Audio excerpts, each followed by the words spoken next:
Hey everybody, welcome. Single file, make your way to your seats, virtual style. Be sure to social distance as you make your way in. We'll give it a few minutes or a few seconds anyway for people to make their way in slowly but surely. Welcome, welcome.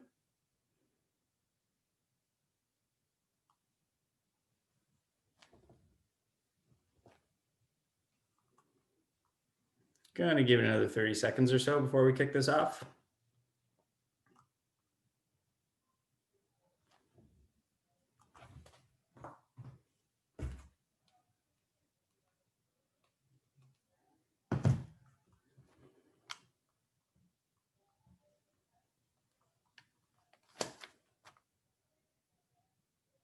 Few more secs, can see people trickling in.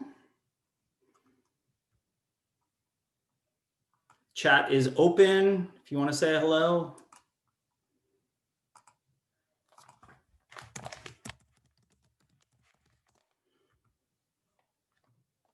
Okay, we are 101, so I'm going to get started.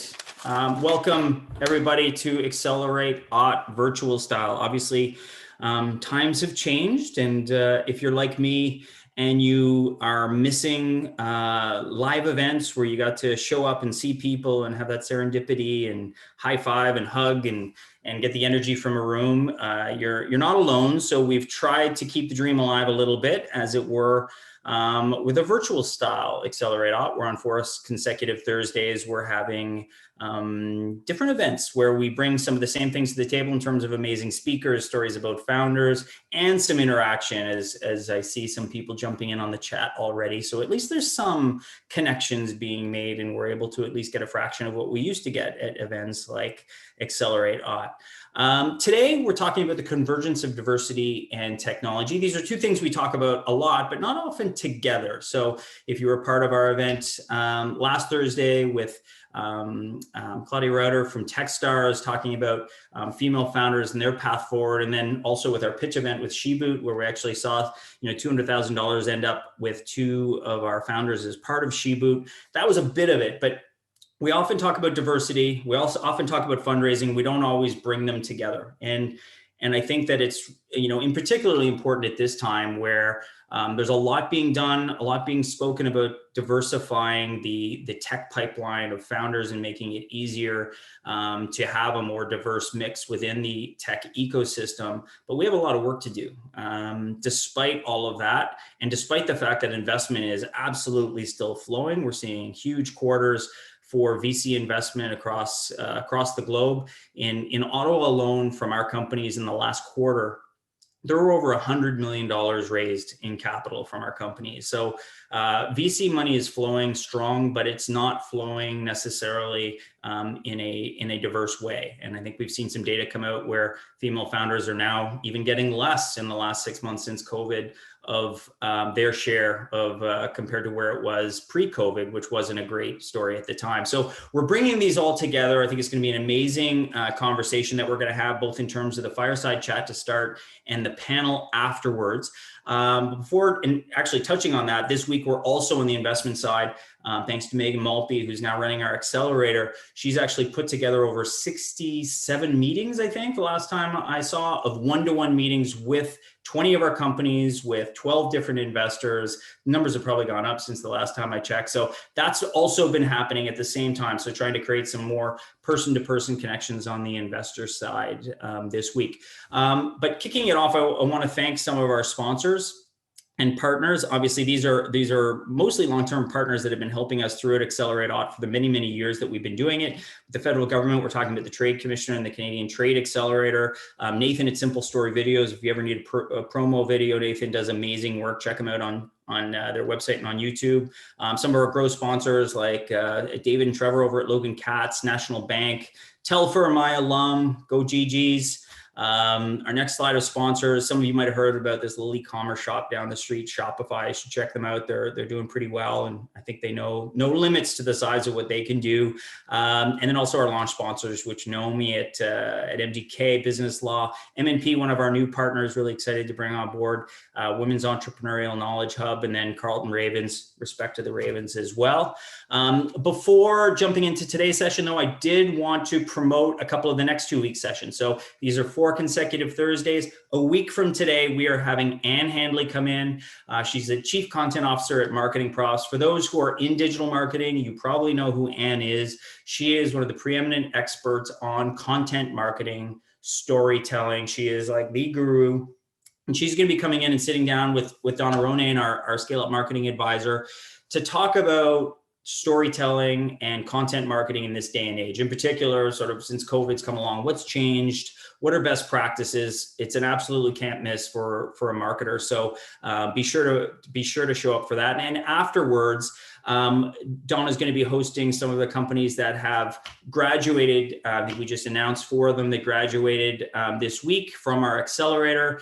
And we're going to have 3 of the execs and founders from those companies come on and talk a little bit about their story and at where they found product market fit, how they got to scale, all really different paths. Some have raised capital, some have bootstrapped, some B2B, some B2C. So there's a little bit for everyone in that. So that's a week from today. 2 weeks from today, we're having a chat with Shauna Moore, and our own Wendy Knight Agard is going to come in and have a discussion with Shauna. Shauna runs an organization called Operate Remote. She's the former head of ops for Shopify in Europe. And what she found when she was there, well pre-COVID, was she had to come up with a number of different techniques and best practices to keep that team engaged with the Shopify team here, and to the point where she started her own practice consulting companies pre-COVID about this. And now obviously this has become incredibly important. We were just talking about before kicking this off amongst the panelists of the challenge right now of the video calls and being prisoner to your calendar and to your email. And Shauna's going to come in with some really cool best practices. Already had a conversation with her, some really cool ideas of how to make your team more engaged, and things like asynchronous meetings or asynchronous communication versus always trying to get things done in meetings, and some really cool best practices. You don't want to miss that. We don't have a slide for it, but after that, we're going to have a panel hosted by Lynn Stevens on the top 3 companies of our latest ENPS survey. We do employee net promoter score for a number of our scale up companies. Some of you might recall we ran that in the spring, and Field Effect, Evidence Partner, and Crank Software were the 3 top. So we're going to be revealing the top 3 companies. We're going to have executives from those companies come on and talk about how they've been able to keep their ENPS so high and their employee engagement so high during COVID, which is going to be really interesting, coming right off the heels of the discussion with Shauna. Okay, getting to the task at hand and our fireside chat today. Really, really excited to have this event, but some ground rules to start. I see chat's already going, which is awesome. So that's one of the cool things that we've all learned about these virtual sessions, is that we are capable of doing more than one thing at once. We can listen to a speaker and chat and make comments and ask questions and have a bit of a discussion, and even connect one-to-one via the chat of reaching out to people. So feel free, get in there, but remember, be respectful. We've got several Americans here today. We want to demonstrate that the Canadian politeness is alive and well. But feel free to insert questions. So Carla, as she's talking with Sarah today, and then again with the panelists, with Lance and some of the investors at the latter half, feel free to sprinkle in your questions that you have. And Carla's going to be watching the chat, and she can pull some of your questions forward. If you're going to share it on social media, you've got your hashtag right there, AccelerateOTT. And for security reasons, please don't post any links. The Invest Ottawa staff might post links, but you're not allowed to. Evidently, I'm not allowed to either. I don't know why they did that, but we're both in the same boat. No posting links on the chat. Okay, so introducing our panelists. Really excited to have Carla and Sarah. First, in introducing Carla Briones. If you've been hiding under a rock and you're from Ottawa and you somehow don't know who Carla is, I love the fact that she describes herself as an immigrant serial entrepreneur. She was Ottawa's Immigrant Entrepreneur of the Year, I believe last year. She runs an amazing amazing Freshie store just next to Lululemon in Westboro. Try the burritos. They're unbelievable. She also does a global pet food store, which I haven't gone only because I don't have an animal because my wife's allergic, but I would have gone, but it would just be weird to buy stuff there without an animal.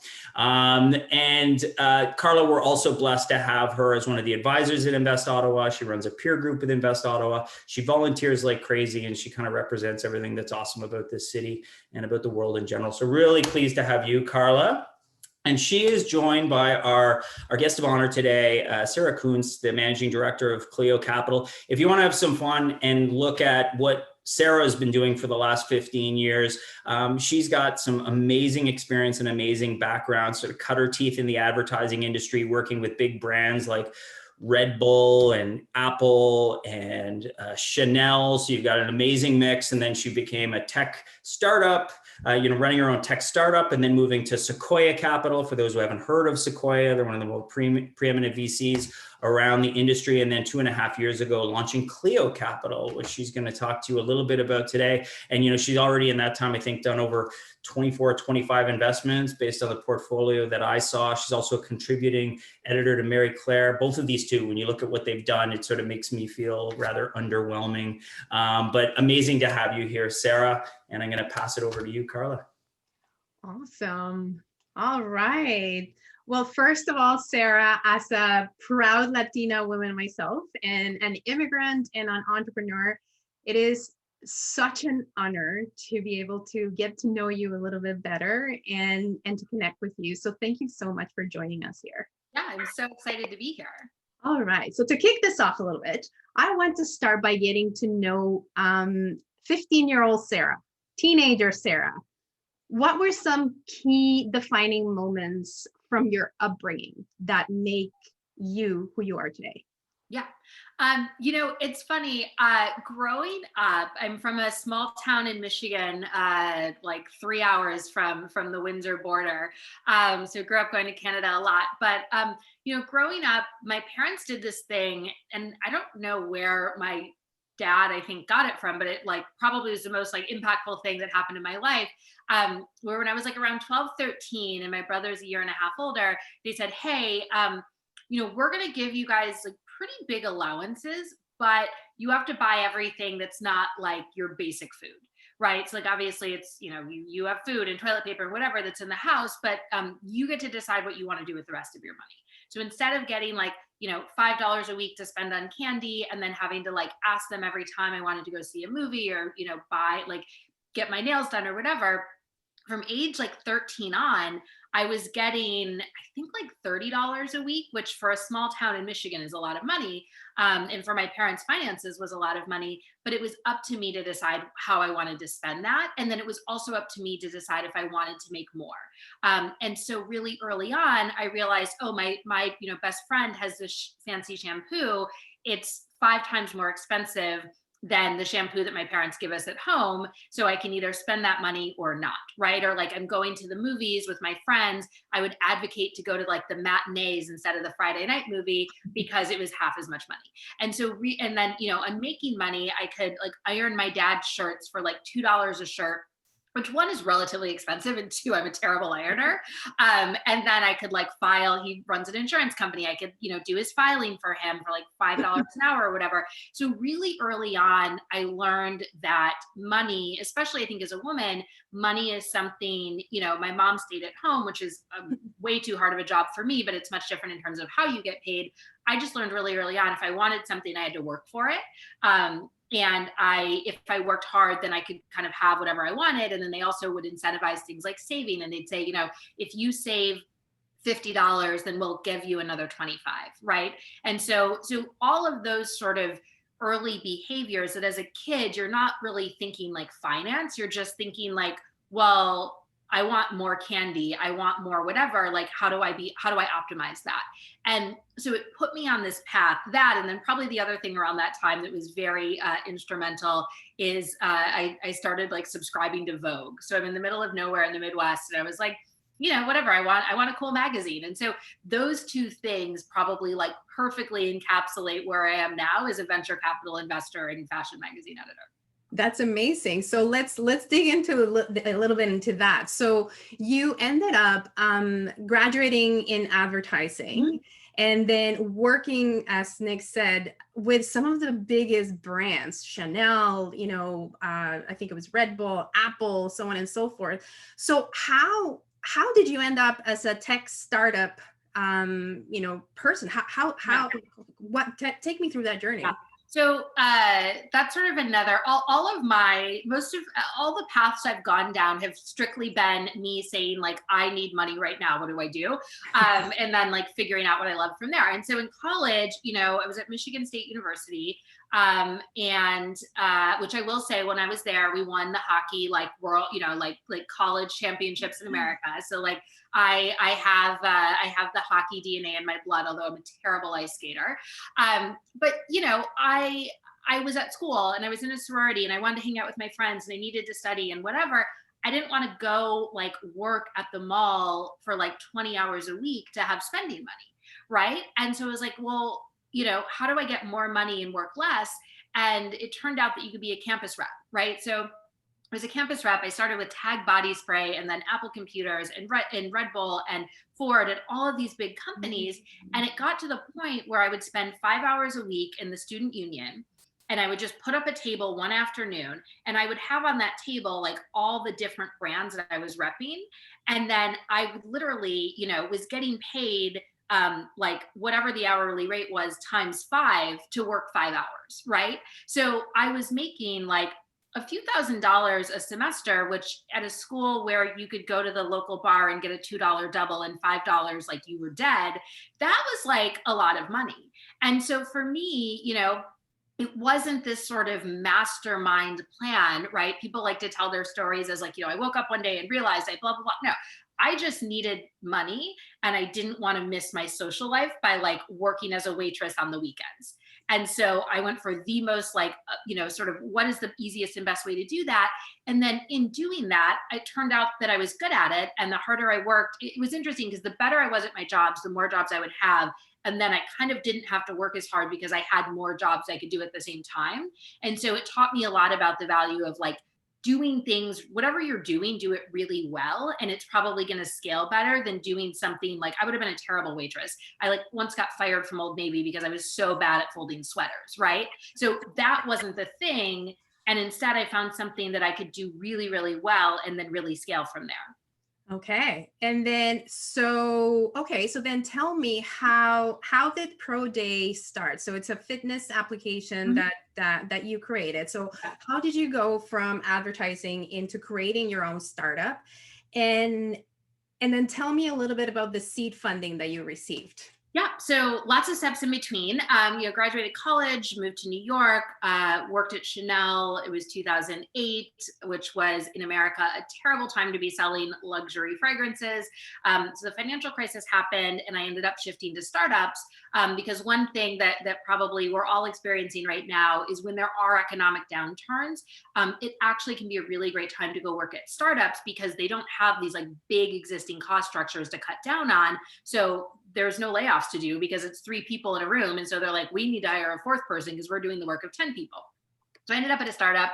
And from there, I just kind of never looked back. And so, worked at one startup in business development. And I'd started in marketing at Chanel, was working in business development at one startup, and then went to another, and then kind of learned how to do products because it's hard to develop a business if the product isn't where it needs to be. So kind of taught myself product, and then went to another company and taught myself, even more product and how to be sort of also the kind of head of design and UX and all of that. And I didn't do any of these things obscenely well, but I would do them just well enough and like bring together the resources until we could find somebody who could do them like as their full-time job. So really learn the like number one job of startups, which is like just do everything and don't do it that poorly and like get the company to the next day and to the next milestone.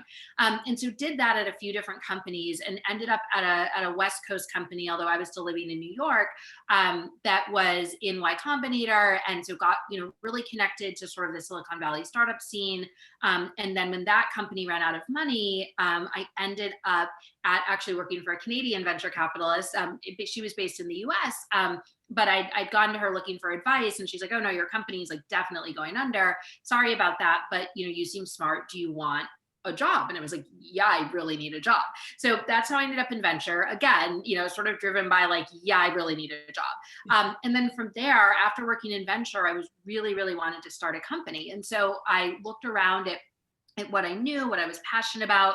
This was 2015. And I was like, I want to build a company that lets, normal people see into the lives of their favorite athletes, particularly through the lens of fitness.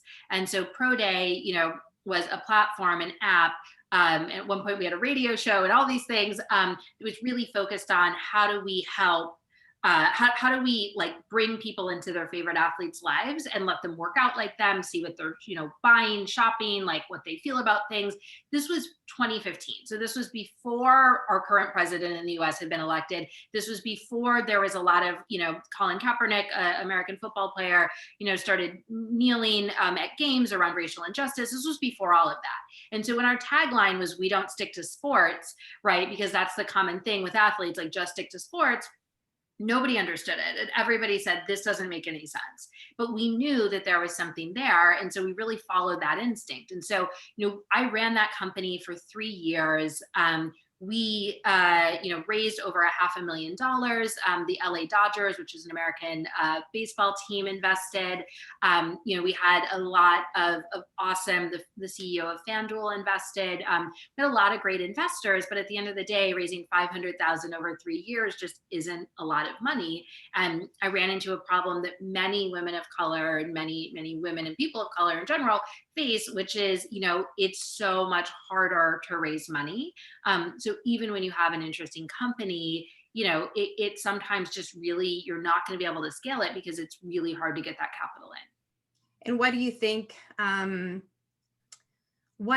that is happening? Why do you think that women of color, women in general, are facing these difficulties in raising the capital? Yeah, I mean, it's just racism and sexism. Like that's it, right? This isn't, that's it. And the bad news is that it's racism and sexism. The good news is that those are almost like better than having some like really complex problem, because then it's like, how do you solve it, right? You solve this problem by just acknowledging it and changing who you fund and who you put into positions to fund people. And then you kind of fix the problem. So it is a hard problem, but it is not a complex problem, if that makes sense. Absolutely. So then is that what motivated you to become an investor yourself? I'd already been an investor, and I liked it. And I was good at it. Well, you never know if you're a good investor until about 10 or 15 years in, when you see, did you invest in Shopify at the early stage or not, right? But the early signs of being a good investor are things like, can you, get deal flow, right? Do people come to you and want to tell you about their company and maybe have you invest? Are you, well connected? And it's not, I'm a super extroverted person. I love talking to people. I love doing things like this. You don't have to do that to be a good investor, right? Some of the best investors are, holed up in their office reading, PhD theses all day long.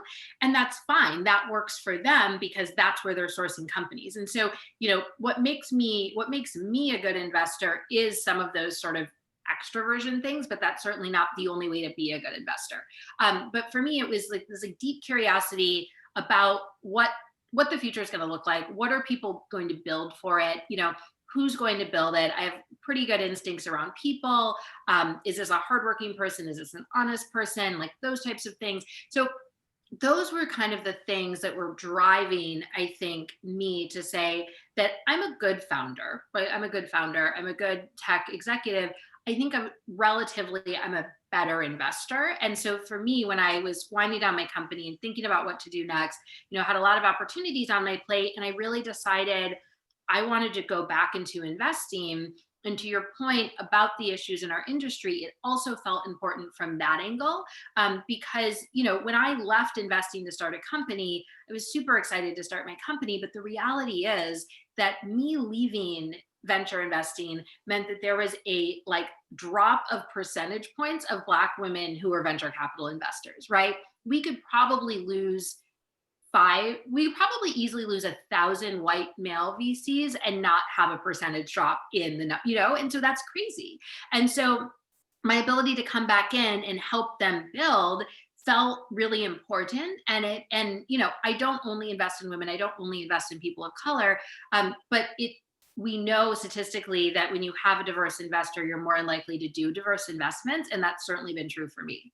Okay, so let's dig into that a little bit. So I love the premise of Clio Capital. So I really love the diverse founders that you have. I actually went in and checked out your portfolio. It's amazing. I was genuinely surprised to a point, and really happy as well to see that your portfolio is not exclusively for tech companies, like altogether. There's some food innovation, there's some construction, there's some beauty. So how would you describe then your guiding principles for investment within your company? Yeah. What are your guiding principles? Yeah, I mean, our investments, they're all tech enabled, right? And they're not purely software and hardware. There's certainly all tech enabled, nothing that's sort of purely offline that wouldn't fit for our thesis. But the way that the main ways that I think about things, and every investor, not every, but most investors will have sort of main kind of thesis areas or thematic areas where they invest, and then there'll always be those shift over time. So my thematic areas now aren't the same as they were a couple of years ago, and then there's also often a little bit of like, there's always a couple that fall through the cracks and you do them anyway because you just love them so much. But for me, my two kind of main focus areas right now are the future of income, which is the insight that the majority of income in the US, and I would guess it's similar in Canada, doesn't come from W-2 income, right? And if you're a founder, you know this well, because you are like, I have to go raise my money to make money, or I have to go sell my product to make money, right? And so there aren't a lot of great tools to manage non-W-2 income. So we invest, which W-2 is a tax term in the US that means basically you have a full-time job, you get a paycheck every 2 weeks, whatever.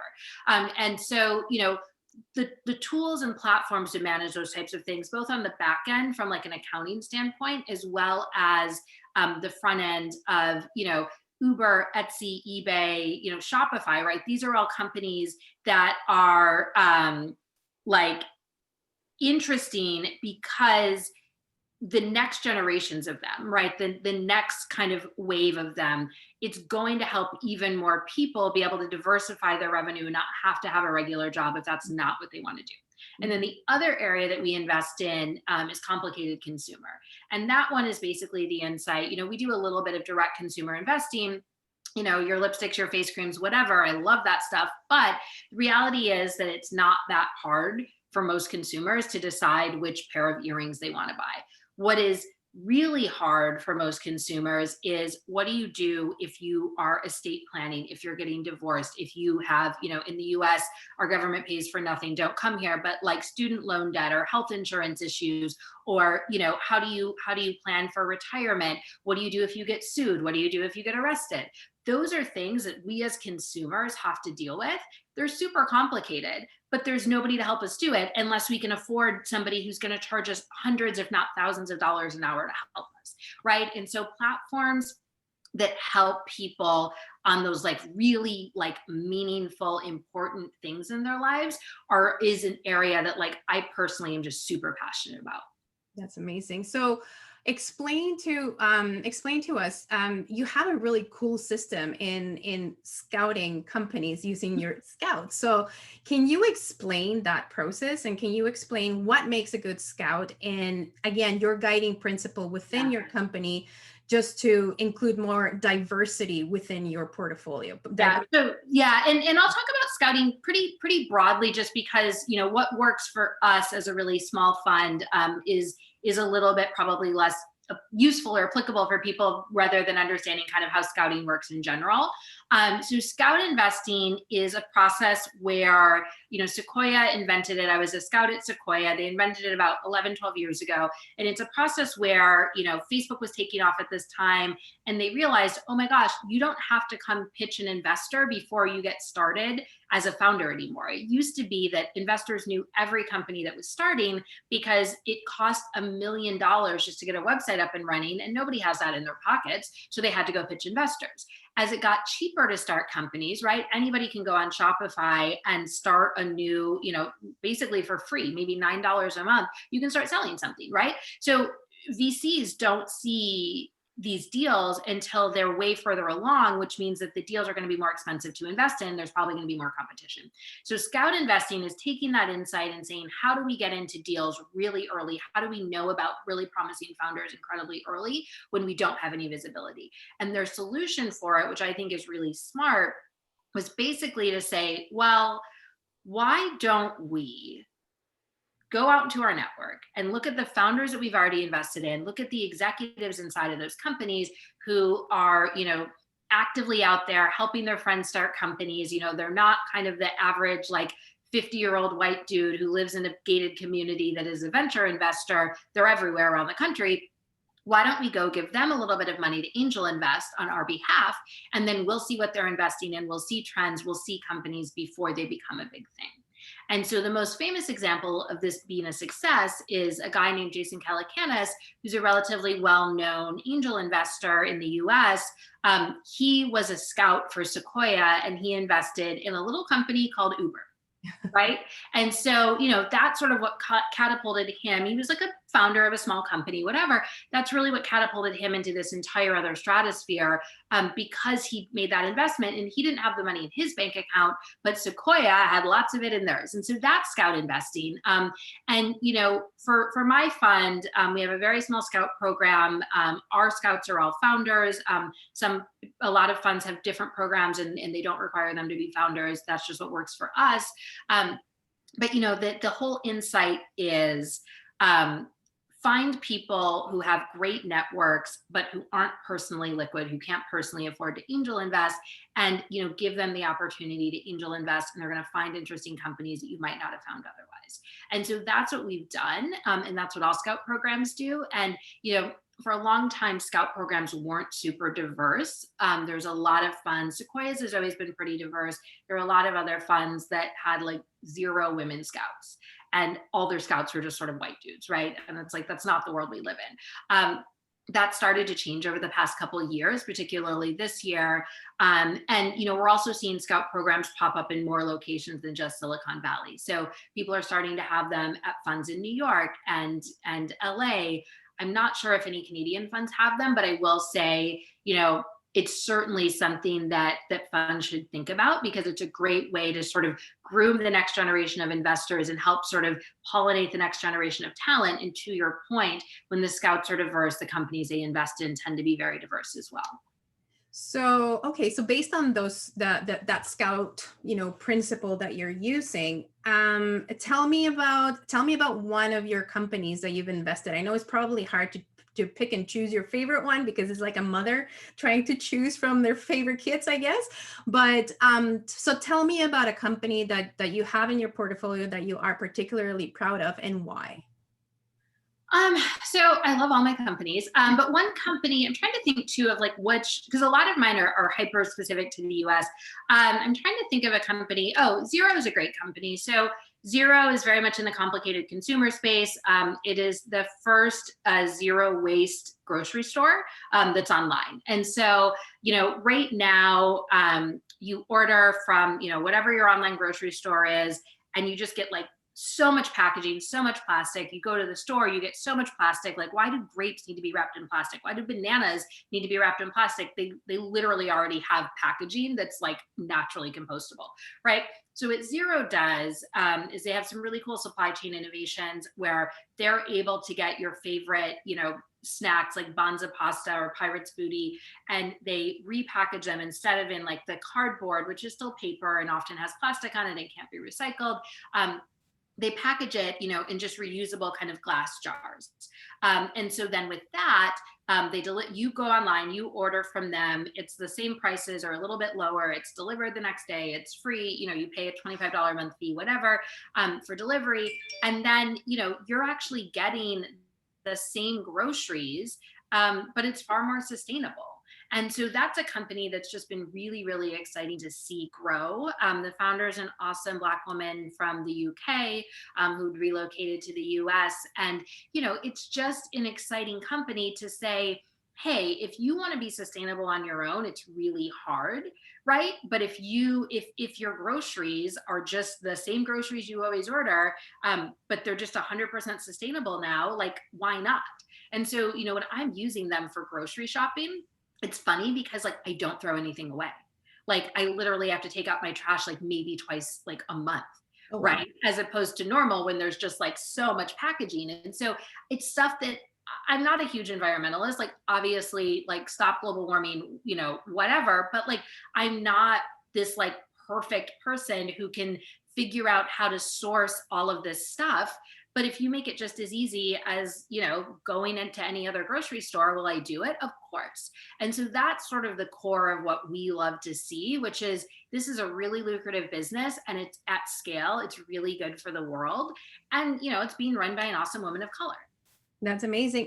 And do you believe that this particular founder would have had a chance in other different like VC funds, or is this? Yeah, I mean, she's raised money from a lot of people, and the reality is, that raising money is a numbers game. It is normal for almost anyone to have to pitch 100 investors to raise their first $1 million, and that is, I don't care what your pedigree is, I don't care what your skin color is, it's just life. It is also normal. Unfortunately, if you're a woman or person of color, that number might end up being closer to like 200 or 300, right? And so, but I would argue that if you have pitched 300, people, accelerators, angels, like, who are actively investing, and everybody turns you down, there's probably something wrong with the business, right? So, if you've pitched 50 people and nobody's emailed you back, you haven't gotten into any accelerators, no one's excited, like, keep going. You're at the tip of the iceberg, right? But if you're at like 100 and no one's even taken like a first meeting, then think about, like, maybe there's something wrong with this, right? So the message or the reality isn't that it's impossible for women and people of color to raise money. It's that you tend to have to work much harder to raise less money, and for reasons that, really can't be attributed to anything other than sexism and racism. But if you have a great business, you're certainly still going to be able to get it done on some level. And it's super unfair that it's going to take you longer and raise less and will be harder. And that does have sometimes really bad long-term impacts on your business, because for a lot of business models, one of the biggest indicators of whether or not they'll survive is just, can they raise enough money? And if your business is super capital intensive, you need to think about that pretty strongly from the beginning. But there are lots of investors out there who are backing good ideas from good people. It just so happens that, if you are a woman or a person of color, you might have to pitch more investors. And like, the other piece of it is sometimes you see companies that just seem so dumb that have gotten funded, and it's like, yeah, that might be that guy's privilege, right? But on the flip side, do you really want to be running like a really dumb company that's doomed to fail? That's a great question. So then how do you believe that, or what can we do to hold the venture capital industry accountable for, for the statements of supporting diversity and inclusion? So how can we as a community hold them accountable? Yeah. And I think a lot of that accountability, it depends, right? If you're writing like multi-million-dollar checks into venture funds, that's easy. Just don't write them more money until they're doing well on diversity, right? If you're running a startup and you're a super in demand CEO and everyone wants to give you money, don't take money from firms that don't have diversity and tell them that's why you're not taking their money, right? So there are certainly people who sit at the very top of the kind of value chain who can have a massive impact. For most of us, it's going to be a little bit smaller, and our impact is going to be just having conversations with people, right? It doesn't feel good. It's like in the US, we have an election going on that you might be aware of. And, everywhere you go on social media, it's saying, vote, vote, vote. Have you voted? What's your plan? And the reason for it is, at some point, if you don't hear anything about voting, then you probably just won't vote because it's like kind of hard, right? If you're constantly inundated with it, people are asking you, then at some point it becomes easier to vote, so you don't feel like bad about not voting. And I think that's true of anything, right?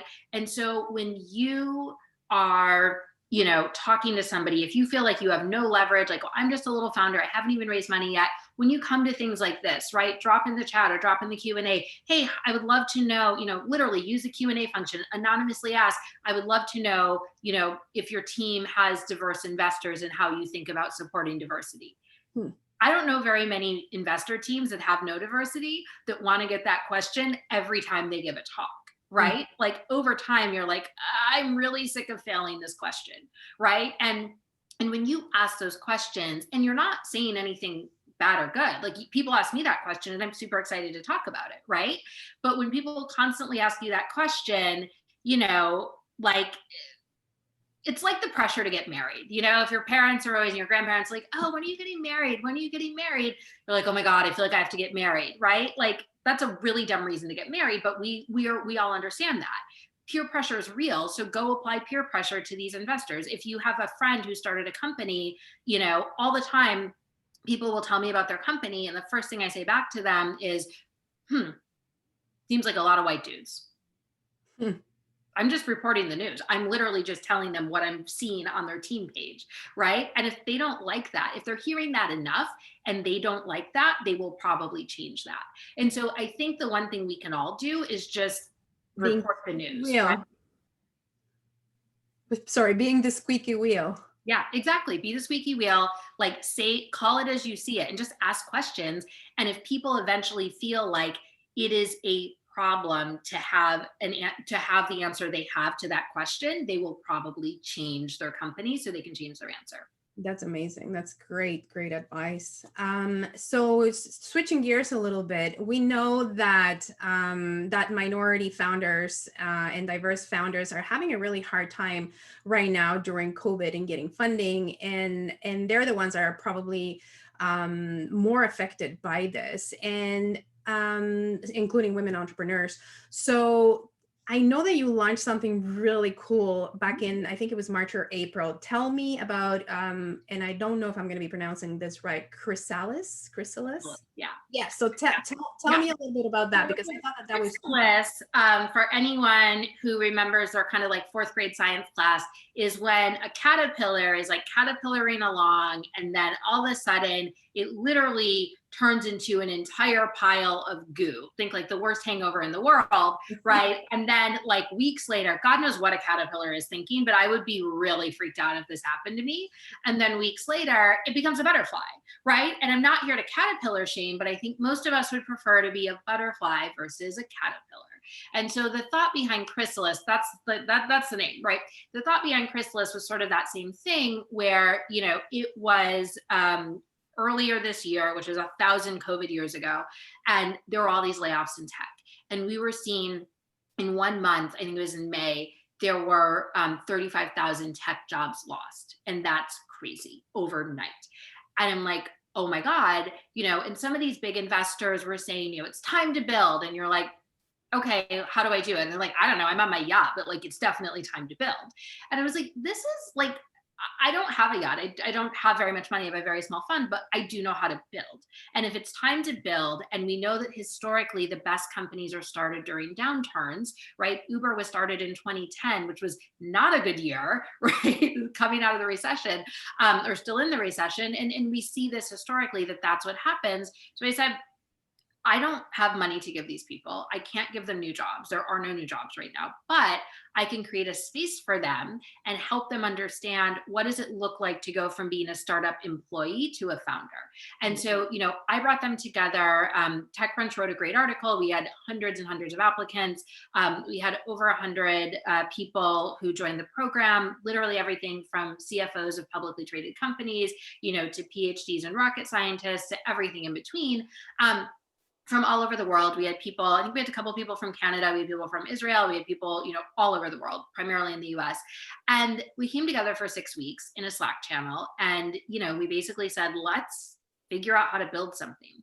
And so we started with ideas, right? Because if you are a startup employee, you know, if you've been at if you've been at a startup, I would say before it has 10 people, you understand actually how to start something, but you might not feel like that because you don't have an idea.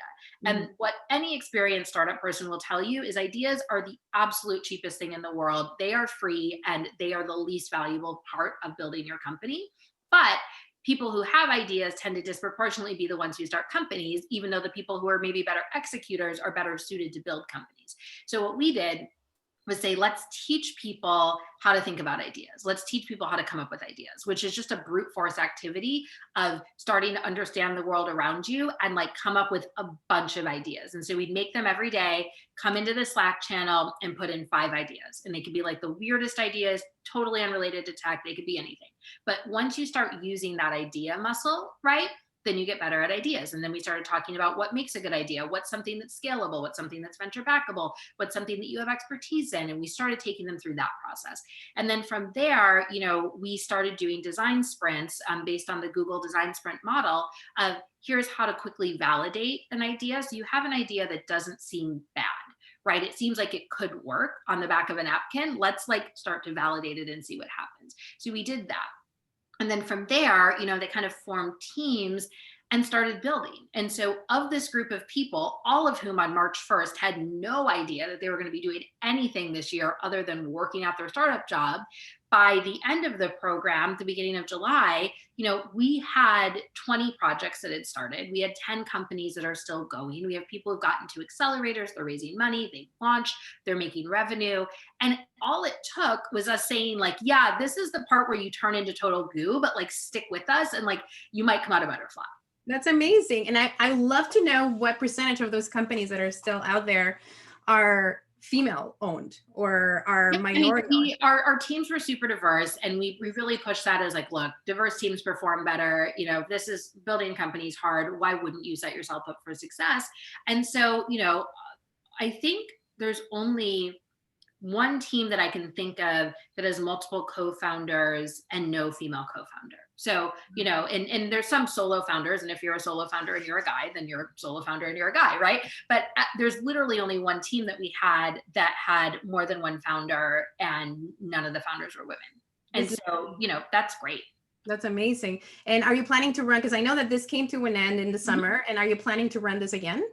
It's a good question. I don't know. I think like many of us, I was a little bit naive, you know, at the beginning of the year thinking like, oh, you know, COVID will be over. And now the answer is, oh my God, COVID feels like it'll never be over. So, you know, we might do it again. And, you know, we certainly, you know, I do a lot of events for entrepreneurs that are kind of like pop-up versions of this.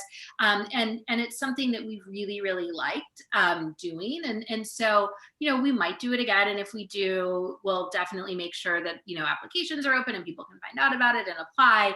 But even if we don't do it again, you know, knowing that there are now, you know, 10 companies up and running, you know, kind of 30 people who've become founders. And, you know, most of them still don't have jobs, right? It's not like I was able to like snap my fingers and get them a salary, but they're now startup founders and they now know how to do this. And we've taught them this entirely new skill set during, you know, what probably felt like it was going to be the scariest, worst year of their lives. Is just really exciting. That's amazing. And again, someone's asking, what's the name of the program? Chrysalis. Chrysalis, yes. Yeah. So, okay, so then going back into the VC world, what would be one, you know, what would be a tip that you would give to young women wanting to get into VC? Yeah. You know, I would say the most important thing, so it's hard to get into VC because it's just a small industry. There's not a lot of jobs. And then even the jobs that there are, we call it kind of a barbell where there's lots of junior people, lots of senior people, and very few middle people. And so it's hard, right? And that's true for everyone.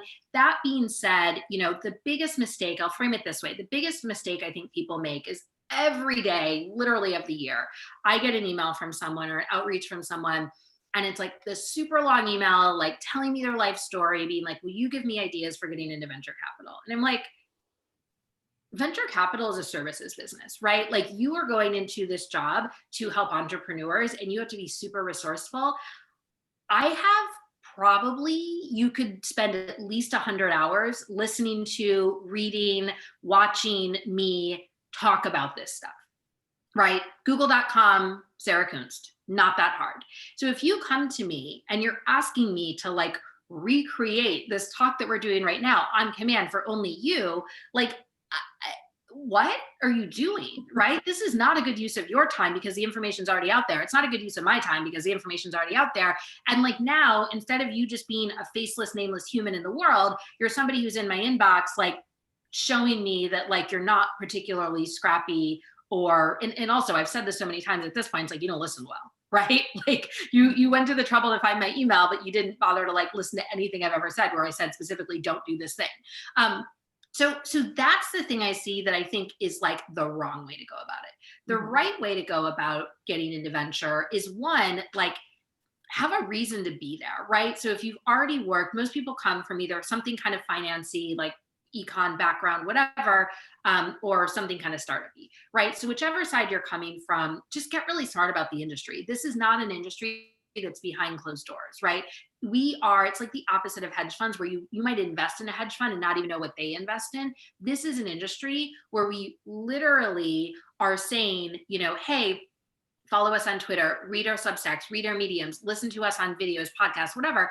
And we're telling you what we're investing in and why. There are things like Y Combinator, that has their startup school that's open source. There are, there's so much information. So if I talk to people all the time who say they want to go into VC, I'm like, great, why? And they're like, I'm like, okay, well, if you don't know, then like, why would I spend time trying to help you get something if you don't know why you want it? So, to me, the best investors are people who are helpful to startups. The second kind of best investors are people who are really good at picking startups, right? And who are finding companies and either being able to win the deals or find the deals that other people aren't seeing.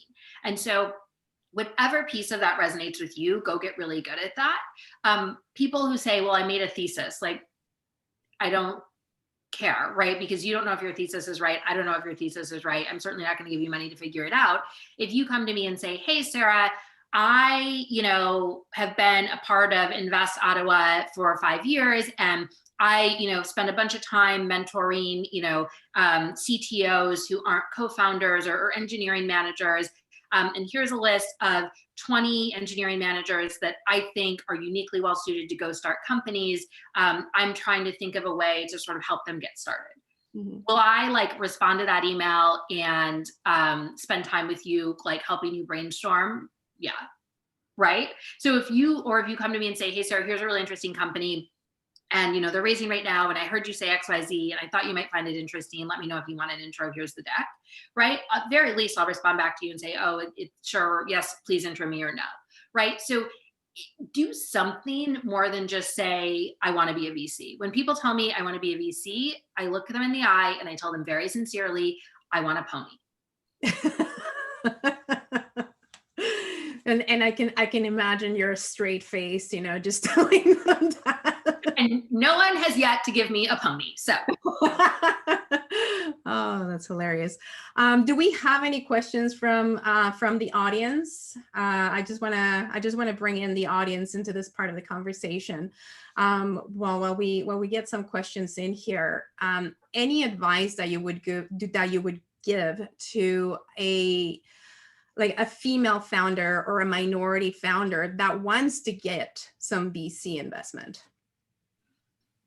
Yeah, I think that one, the advice doesn't change a ton because of your race or gender, right? And I said that recently at an event for Black founders, and someone was like, oh, what does that mean? Like, you're not, you're ignoring reality. I'm like, no, like in America, Jackie Robinson was the first Black baseball player to play in the sort of predominantly white major leagues. And I'm like, baseball, right? I think Canadians know about baseball. I don't know. But, are there still 3 bases? Yeah. How do you get a home run? Well, you hit the ball far enough that you can run around all the bases. Like, how do you pitch? How many innings? Right? None of those rules were different. He didn't need to know. There wasn't 7 bases because he was Black. The only reason he wasn't in the major leagues is because of racism. Right? And so there isn't special ways to teach Jackie Robinson how to play baseball. He was just playing baseball. The difference is that the industry that he was in had to sort of get their stuff together and start being less racist, right? And I think it's the same for us. So Like the advice is the same advice I would give anyone. Be really, really, really good, right? Know what you're building, know why you're building it, understand your numbers, have your metrics down, like just really know everything, understand what your competitors are doing, understand what a good pitch looks like. All of these resources are available like all over the internet for free. If you are watching this, then you have access to the internet, which means you can go find like a world-class education on how to be a great, sort of how to be ready to raise funding, right? How to run a great process, and then go run that process and understand, I've been saying this a lot lately, that, you might have to be, there's a saying in the Black community in the US that, you have to be twice as good to get half as much. And that is objectively like super crappy, right? And like, that is bad. And I think that that is bad. And hopefully we all are working to change that in our own ways, but it's probably going to take a while because it has taken a while, right? But the reality is, in the meantime, that if you have to be twice as good to get half as much, it means that when you succeed, you're twice as good, right? And I don't know about you, but there aren't very many times in my life where I'm like, dang, I'm so mad that I'm twice as good. Like, that's great.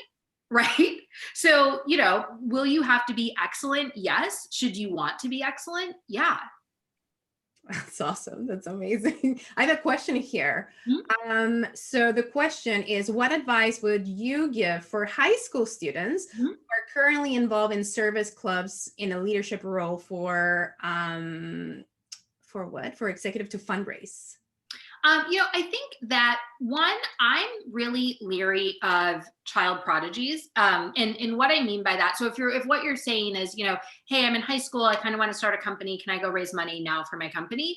I would say, like, go have a life, right? And build stuff for fun if you want, but go have a life. I'm friends with, I was a really smart kid too, but like my parents were like, no, you're not going to college at 15, like go to high school. Like, what are you doing? Right. And I'm so grateful to them for that, because I got to have a life and I got to sort of be a kid and then do adult things. You have the rest of your life to do adult things. You don't have forever to like just enjoy not having to do adult things and like letting your brain fully form. And I don't care how old you are, it just takes a long time for your brain to fully form. Right. So I'm leery, and I have tons of friends in Silicon Valley who started Harvard before they could drive, and who were like child geniuses in coding competitions and science competitions, and it's a lot. And there's a lot of burnout that happens. There's a lot of like, I have to be the best, and you get on this top of this cliff and you've achieved everything, and then you're 20 and you're like, I don't know what to do with my life. And I would say that I cannot think of a single one of my friends who went the child prodigy route who are particularly happy and well-adjusted. And it doesn't mean it's impossible, but I don't think that if you're smart now, you're going to be smart 10 years from now. There's going to be companies to build 10 years from now. Like, go and like drink a beer bong while cheering on whatever Canadian football team you like. And like, you will thank me later. So like, just like fill your role, That being said, should you experiment with things and build things? Yes, like definitely build companies as a hobby right now, right? Or to make money.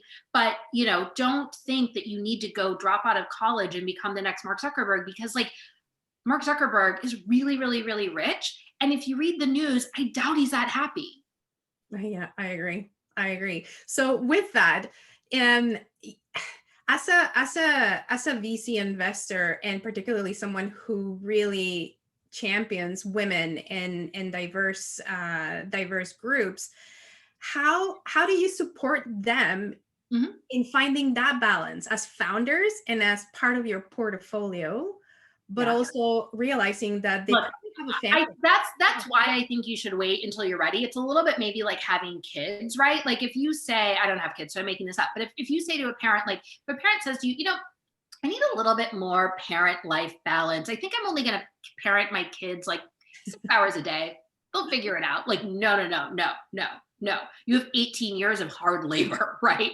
And so like, it's not an option. And I think it's a little bit like that once you do start a company, you take my money, like, sweetie, you work for me, right? And I'm not telling you what to do, but it's your job to like, go get me returns the same way it is for my investors who give me money. I work for them, right? And so the thing to keep in mind is that once you take that money, Like nobody can work 18 hours a day. Nobody can really even work 12 hours a day, right? There's tons of data research that shows that there is a decline in productivity after a certain amount of staring at a screen or trying to use too much of your brain, right? So you have to sleep, you have to work out, you have to eat healthy, you have to meditate, you have to have some sort of life outside of work just for your performance. That being said, when you are running a company, it is your job when you're not doing those other things to be working. Right. And so part of the reason why I'm like, like go do anything else before like starting a venture backed company as a high schooler is because like you don't really get off that roller coaster. Right. So like enjoy life in the line for the roller coaster, because once you're on, like you're kind of stuck there. Right. The average time to exit for a company is over 10 years. By the way, once you exit, once you sell that company, you have to work for 3 more years. And now you all of a sudden like have a boss and you have to stay there, because if you leave, you don't get the money that you just worked 10 years for, right? And then you leave, and then usually, not always, but a lot of times founders after all of that have like a total crisis of like, who am I? Because I just spent 15 years of my life doing one thing. I don't know who I am. I don't know what I like. I don't know what I enjoy. I'm like, should I go do it again? I don't want to go do it again, but I don't know anything else to do. And so like it is, and I say this all much like parenting, where it's like, you know, as they used to say about I'm going to finish this, but as they used to say about the military, right? It's like the toughest job you'll ever love. But it's the toughest job you'll ever love. So once you're in, you're in. And all I can say is like, try to make time to sleep. And with that, thank you so much, Sarah. I think we could be talking for hours here about this, but I know that you have to run. And thank you so much for bringing in your wisdom and for giving us the inside scoop of what it's like to be a VC and for what it's like to be a founder and for what it's like to be living in this crazy world that we're living in right now. Yes. Thank you guys so much. I really appreciate it. Thank you, Sarah. And thank you, Carla. That was amazing. I could sit there and listen to the sort of pragmatism that came from Sarah there. It was awesome. It was so down to earth and just so plain simple. You know, a lot of it is pretty straightforward. So thank you so much, Sarah. And thank you for Carla for taking us through that. That was amazing. Thank you, guys. Awesome. Thank you. Okay, now for the next part of our show, we've got our investor panel. So all this money's flowing despite COVID. Where's it going? What the heck is going on here? Obviously, industry is still going strong. So we're going to have a little panel here, first led by Mr. Lance Laking, Managing Director at Mars IF. Welcome, Lance.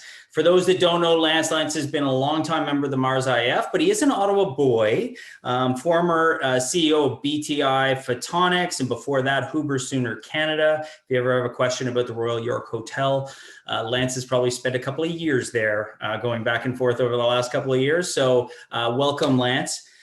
Joining Lance, we have Sunita Balsera, who also works with Lance over at Mars IF, and Sunita actually spent quite a bit of time not only with Mars, but also Mars IF, but also as an investor with Stand Up Ventures. And I know that Michelle McBain's in the house, so awesome to have you here, Sunita. She's also a board observer for Cybernetic, amongst other companies. So local boy, Joe Cummings, some of you know.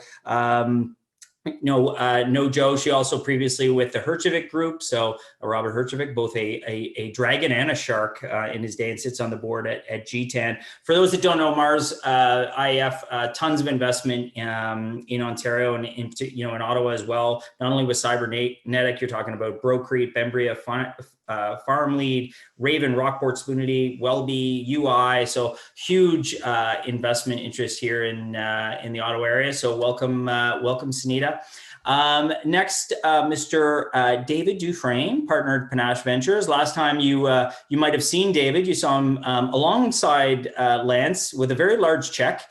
In Lance's case, it was to Cybernetic, and in David's case, it was to Go4.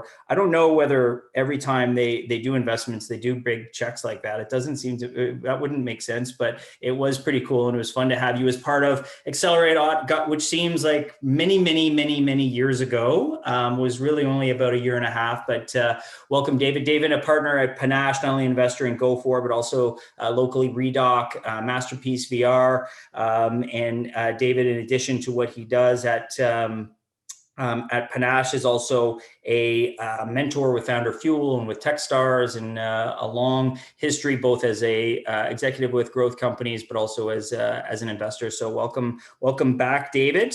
And then Hamza Nassif, welcome Hamza from Real Ventures. Real Ventures also very active in the Ottawa area. We've done investments including FOCO and MindBridge. And Hamza has spent a great deal of time internationally, working both in mobile and e-commerce. So we're excited to work with Hamza in terms of socializing some of the deal flow locally here in Ottawa.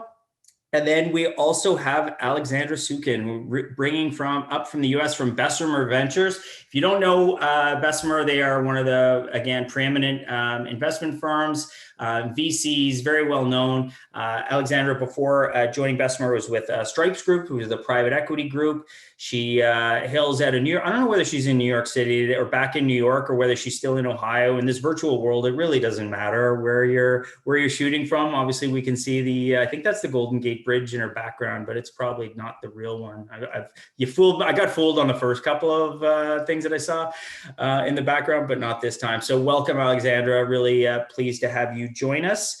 And with that, I'm going to pass it over to you, Lance. Thanks very much, Nick. I appreciate all that intro and doing a bunch of my moderator work for me. So you're making it easy. And I think one note here, unlike the moderation and the panel that will happen later this evening, we will not be muting out other speakers while another speaker is responding. But all in good jest. It's going to be really fun to get this diverse set of experiences and advice and commentary. I just caught the last 5 minutes, I would say, of the fireside chat with Sarah and Carla. But wow, that looked really energized, and I'm sorry I missed the whole thing. I'm sure, Nick, you'll show me a way that I can look at it later stream. I think we're gonna use this time talking amongst this panel is, holy smokes, like what's going on these days and what's going on in venture. And me as maybe an entrepreneur, or I'm a founder and I need to raise some capital. How do I do this these days? It's just, a different world. And so we want to explore some of those themes and get some of these perspectives. I think that, the elephant in the room perhaps is this COVID thing, and we're all working under this pandemic world. And so let's take that elephant, and address it firsthand and think about how that has impacted everybody. And there's no question that that's the case. But as it pertains to venture, as it pertains to maybe venture capital investing, as it pertains to all of us having a portfolio of our family, children, so to speak, that we want to protect and nurture through the latest and greatest storm, how has that adjusted our day as a venture investor? So maybe I'll kick that off with a question, and I'm not doing this based on a team-to-team linkage, but with Sunita grabbing the poll with first question, I'd love to know how your firm, my firm, approached COVID-19 and at the onset. What did we do? Did we take a deep breath and fall off our chairs? How did we adjust?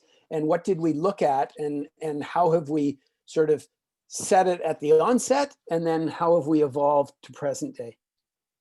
Absolutely. Thanks, Lance. So right out of the gate, I think similar to all the other funds, we stopped and we looked at our internal portfolio and tried to understand where everybody was at with their cash position and how far out they were going to go. A lot of the initial mindset was that the situation was going to be similar to what 2008 was with that financial crisis, that dollars was going to dry up, and we wanted to ensure that portfolio companies were shored up for 18 to 24 months to sit through the long haul. I think at some point we stopped running that race and started to turn into marathon mode, and then went back into investing outside of our existing portfolio, not doing follow-ons, but really looking outside of that and driving new deals. And our thesis on that side has still been similar, right? We've always invested in dashes, not dots. So we've got to know founders, in a different way than we did before, not so much in person, now virtually, and going through diligence virtually. And, I think everyone has accommodated and adjusted to this new way of things very easily. Thanks, Sunita. I think at the Q2 marking of this calendar year, and forgive the Canadian content on this comment, Alexandra, but the CVCA, the Canadian Venture Capital Association, issued a Q2 sort of report card, so to speak, and some of the metrics were like, wow, it was something to the extent of $1.7 billion of VC invested in across 145 deals, which is a 25% increase this year from the prior year. And then you drill down into what does this all look like, and the CVCA went on to say that half, or 40% of those investments were mega deals. They were big checks. They were 50 million Canadian dollars checks plus. And as evidenced by maybe Myovision out in Waterloo with a big $120 million round and so on. So around that, I kind of said, man, well, what's happening at seed? And what's happening with those entrepreneurs that need perhaps that first round of institutional investment, or need to round an angel community into a first round of capital? And so, David, maybe certainly you have a perspective with panache and investing across Canada, and how, yes, capital is flowing, and yes, there's more capital here, but what's the seed world saying?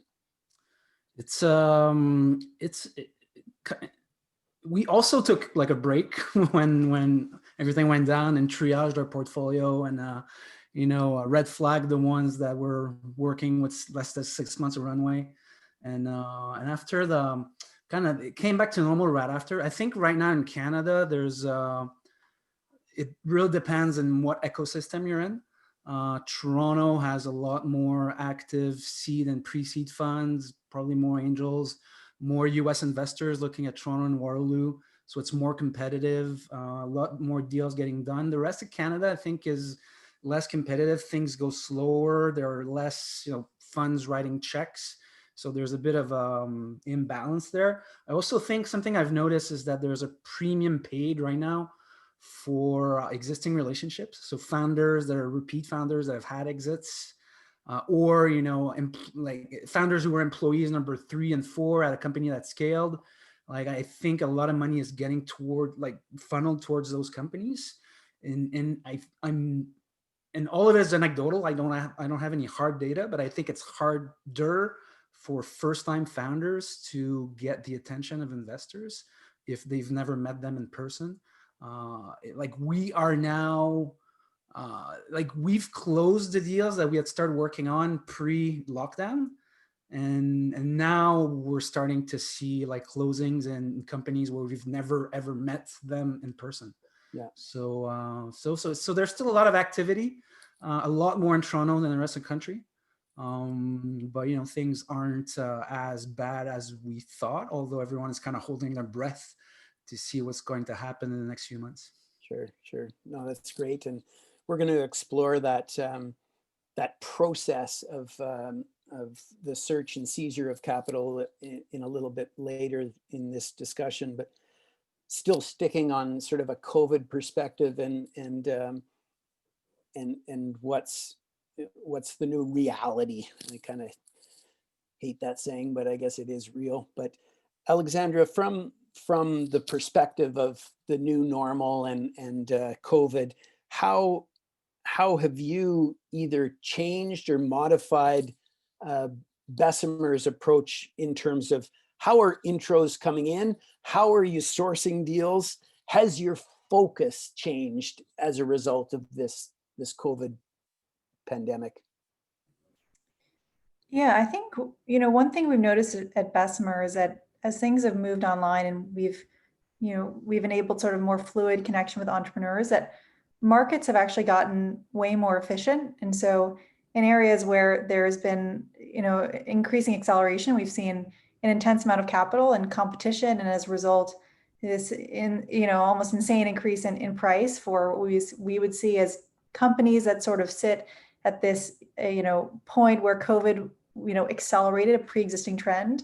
And then we also see it in companies where COVID, created new demand.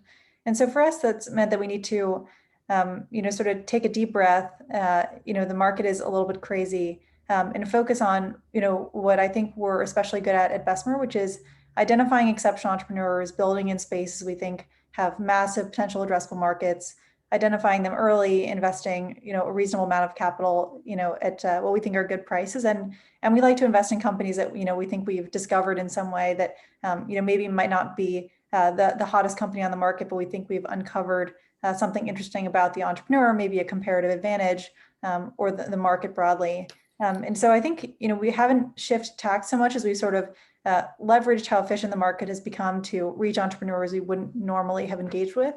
As well as to sort of, try and keep our heads grounded, stick with the strategies that we've had previously, but sort of continue to reevaluate them as we think about, how the market has changed.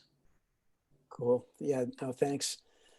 Although, that sort of drive time and commute time between meetings and stuff, so we're saving that, but I think we're all suffering from maybe the back-to-back Zoom fatigue. So there's a give and take on that front, perhaps. And I do want to explore amongst all of us this comment on valuations, and I'm interested in this, that new demand being created, and the question that I sort of follow to there is, wow, is this a sustainable new demand, and is it going to be a business, post-pandemic? But that's another. We'll park that. To finish off on sort of the COVID commentary, Hamza, I'd love to understand a little bit of your, call it coaching, call it reels, sort of advisory within, call it your existing portfolio or new deals that you're looking at. How are you providing, and what are you providing as advice to these founders in terms of their operating or their go-to-market or their funding? Just some short snippets on the COVID equation of advisory. Yeah, Lance. By the way, I joined Reel in the middle of COVID. Interesting point. So I had some virtual coaching of my own and onboarding. But it's kind of similar to, I think, what Sanita said in the beginning. We did go through this phase of portfolio triage in the beginning, and working closely with the founders and their teams to understand sort of their cash burn and their runways. And some companies were in the middle of sort of fundraising and keeping track of the status of those.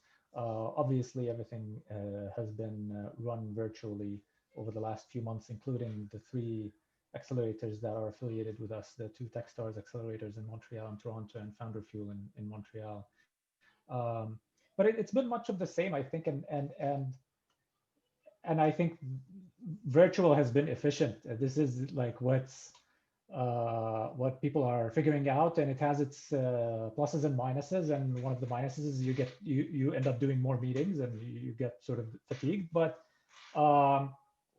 the topics we've worked with our founders on have been mostly around sort of withering the storm and sort of positioning yourself to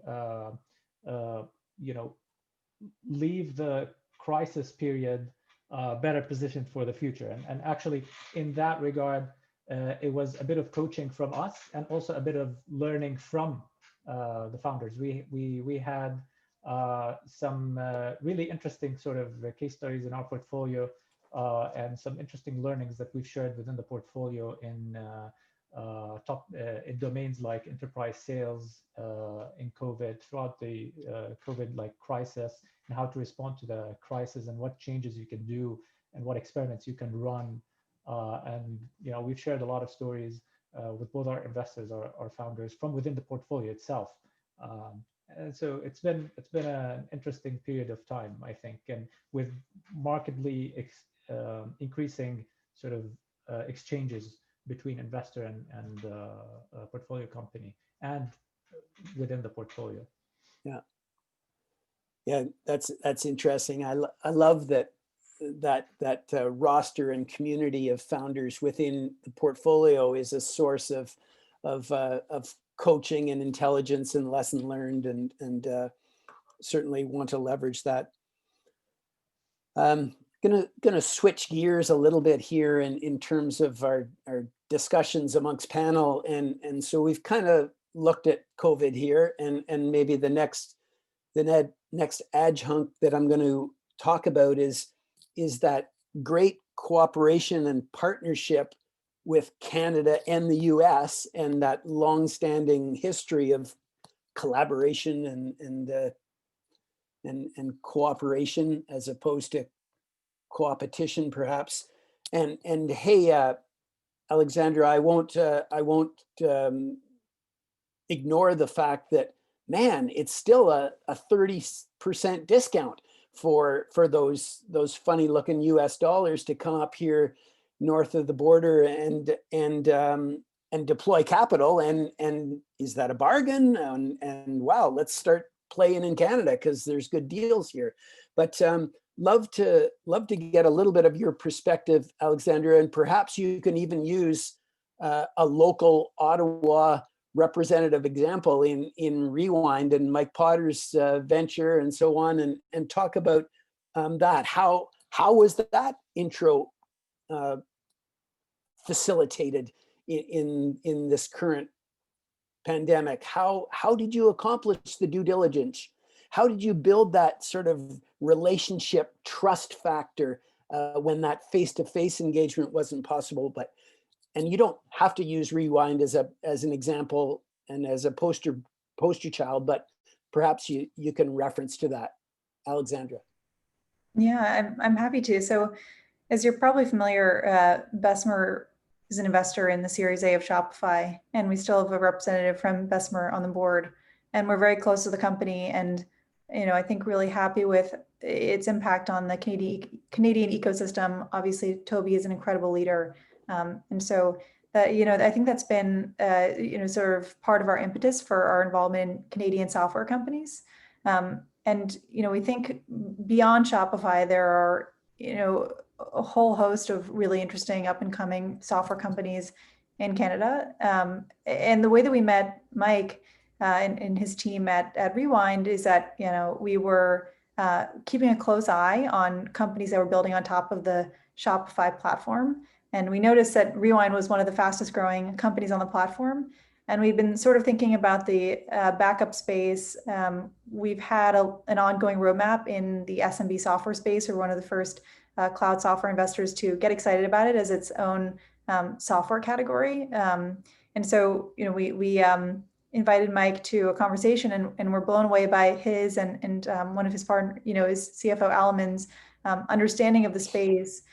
They have a really incredible handle on the metrics that an SMB software company should have, that we felt we were very aligned with. And we were really excited about their vision for using Shopify as a channel to build a massive business in an area that they might call unsexy, but we thought was interesting and potentially had a huge and underestimated total addressable market. So those are the type of companies that we would, love to meet more of in Canada, who are sort of leveraging interesting acquisition opportunities and underserved markets in areas where we've spent a lot of time, but maybe haven't met as many entrepreneurs. And so we've had a fantastic experience with them. We think the company is, only in phase one of what will, I'm sure, be a long and successful, operating history. And so we're really excited about their potential, as well as the potential of a number of other software companies in Canada.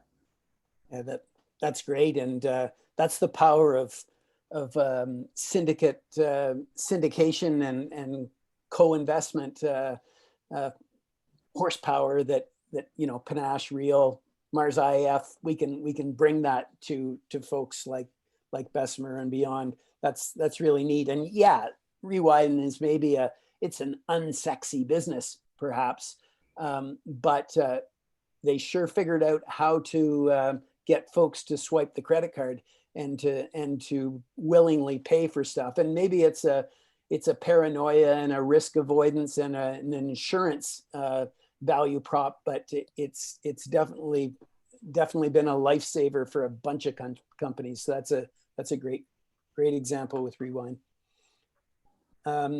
Again, on this sort of Canada-US investment front, Hamza, you can maybe provide some color from Real's sort of vantage and perspectives and opportunities now that borders are a little bit different. Has that opened up opportunities for Real to look vice versa, to look into the US market and to look at ventures that are maybe diamonds in the rough, so to speak, for us not naive Canadians, but less connected Canadians to the US market? How has that changed?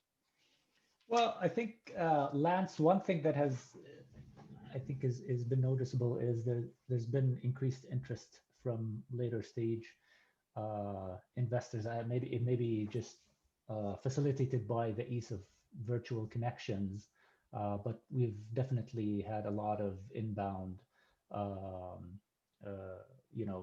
leads from sort of all sorts of venture debt providers, later stage investors throughout all the US and even other countries, interested in sort of Canadian early stage deal flow at the Series A and beyond. We've, from our perspective at Real, in terms of looking for seed stage and early stage investments outside of Canada, we've had this sort of area before, but certainly we've had discussions like during COVID about whether in the new normal a seed stage investor has to be sort of located in the same is it city, province, state, or geography or time zone with their I think time zone is probably the one that's critical,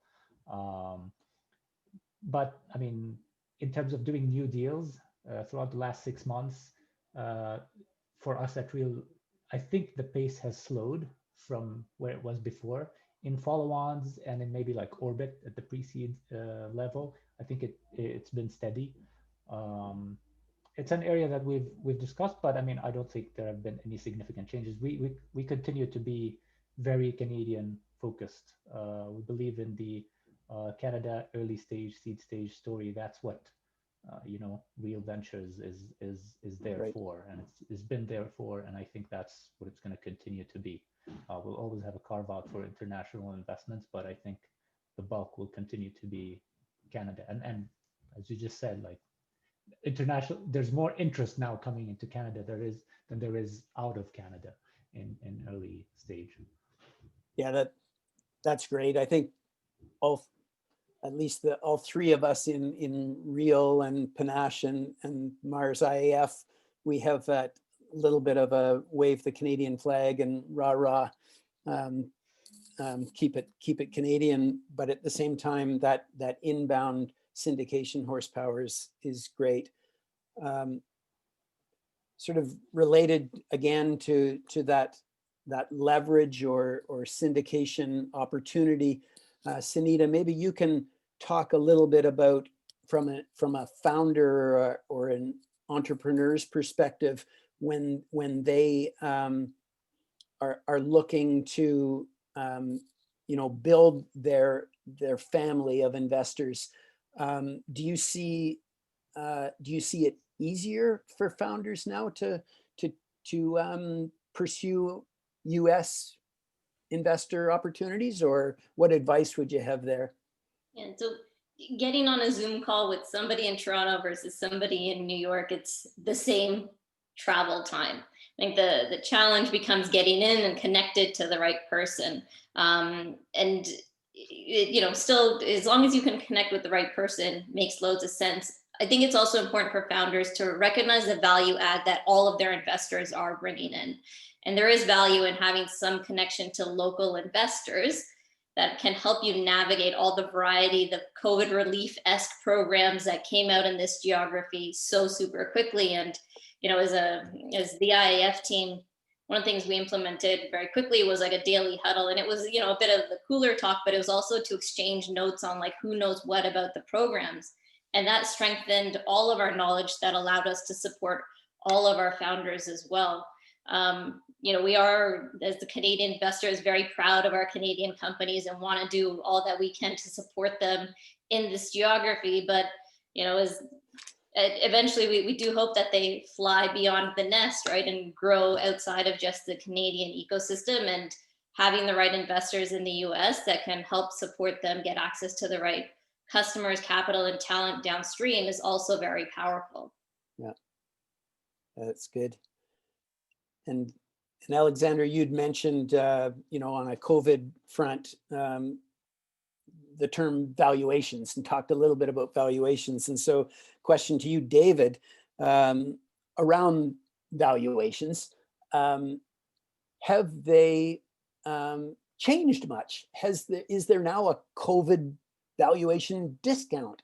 Is there now a COVID related valuation perspective that impacts things? And I don't know, when we're talking Canada versus the US, is Canada got a different valuation reaction versus the US? And then within the US, there's the Silicon Valley, and then you're sitting perhaps, within a Bessemer New York City team, Alexandra. Is there a difference between rest of US, Silicon Valley, Canada? But valuations is always a negotiation. But David, what's your perspective? It's a really good question, and the answer is that it's kind of all over the place right now. I alluded to it earlier. I think there is a premium paid for founder experience, call it, or a premium paid for quality. Like there's a lot of money in the ecosystem, yeah, and that money is trying to chase the best deals. Especially in ecosystems like Toronto, like I said earlier, it's a lot more competitive. So we do see like what I call party rounds get put together, which used to be something you'd see at Y Combinator in the Valley. But we're starting to see more and more here in the ecosystem. I think part of it is because there are more active investors at the seed stage in these ecosystems. And also I think because the later stages, so Series A, B, are becoming more and more competitive. Like a lot of those firms are trying to come down the food chain and place bets earlier. So we're seeing a lot of, and that's true for both Canadian and US firms. They are investing in seed rounds. They're probably less sensitive to valuation than we are, because their goal is to basically, have an option to then lead the next round with a larger check at a larger valuation. So paying a pre-money of 5 or paying a pre-money of 9 doesn't mean as much to them as it means to us. So there's kind of these weird dynamics at play. But once you get out of the main markets, or you talk to investors that don't have much of a track record yet, then sometimes there is, if you're depends on what sector you're in also. Like right now, everyone's chasing online collaboration, digital health, e-commerce, last mile logistics. So there are premiums there. If you're, if you have a cool new travel tech startup, it might be hard to get the valuation you're expecting. Right. Yeah. I hate answering questions with "it depends," but I totally hear you. And I like the comment you made that there's always, or there is, and there always should be, a premium for quality. And so that's a real implication that, good companies get financed, and then really good companies get financed at pretty frothy valuations. Again, to evolve from COVID, from Canada, US collaboration, cooperation, and now we get to another very topical 2020 sort of subject matter, which is all around the question of diversity, and diversity is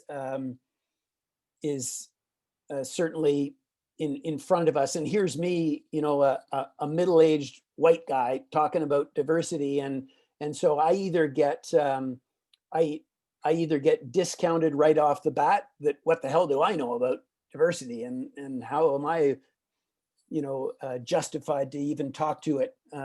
We'll park that on the side. All this awareness and attention that is rightly spent and deserving around diversity, I'd love to get perspectives on what is regarded as diversity, and then perhaps also looking in and amongst ourselves within our own funds. What is that call to action, so to speak, within the VC world as it comes to a diversity equation? And I can certainly go on both a perspective and reactions from an IEF perspective, but it's not about me and the IEF. I'll maybe jump in back to you initially, David, here, and tell us a little bit about what Panache has done in light of this more pronounced lens, let's call it, on diversity. But what has Panache done to actively track diversity? What have you done to actively sort of pay attention to the inclusion equation? And then is that something that you're doing vis-a-vis sort of current deal flow, or are you doing it also post-investment and coaching and advisory to your portfolio and your founders around the benefits of diversity? David. Okay, that's many questions. Like, first thing I'll say is that as far as our team is concerned, we're not happy with how we've done. If you look at our website, we're a small team of 8 people. Out of those, 7 dudes and 1 lady. Although the dudes are pretty diverse, but it's not where we think we should be. We've tried hard in the last hires that we made, both at partner level, then at like more junior level, to find good women candidates, and definitely talk to a lot of them. But yeah, I think as within all of the tech ecosystem, there's a lack of diversity there, both in terms of gender and underrepresented minorities. So our approach has been, and yes, we do track, and we're proud to say that we have a higher, average number of startups that have female or diverse co-founders or C-level management. We do slightly better than the Canadian average, so we think there's room for improvement. And our approach has always been to look at it look at venture as a funnel, right? Like, we get tons of inbounds, like decks, requests for meetings, and that trickles down to companies we meet, companies we engage in due diligence, all the way down to the deals we close, right? So our approach has been to increase diversity at the top of the funnel, hoping that it will trickle down to more diversity at the bottom of the funnel. So we do that when we hire for our team, and we do that when we meet new founders. So what this means is that when we get a deck that is emailed to us, sometimes cold email, and we do see that it's coming from founders that might be underrepresented in our industry, like, we'll be more likely to take a meeting, because we realize that we have unconscious biases, and that the reasons why we might dismiss it might be part of that thinking. So that's been our approach. I will tell you in 4 or 5 years how well that's done, but I do think that's generally speaking, we need to have more diversity at the top of the funnel. That's great, David. Thanks. I love that comment on an unconscious bias, which we sometimes think that, I'm doing okay. I'm aware, and I'm not. I don't consider myself a racist or whatever that might be, but that unconscious bias is something that we're perhaps all not so aware of. As it pertains to, from your vantage point, Alexandra, is there really diversity is a problem that is, as or as pronounced in the US marketplace as it is in Canada.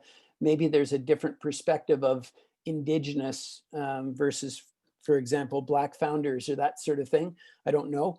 But what's some of your perspective when it comes to US Canada differences, or female versus Black founders versus Indigenous, or how do you look at this?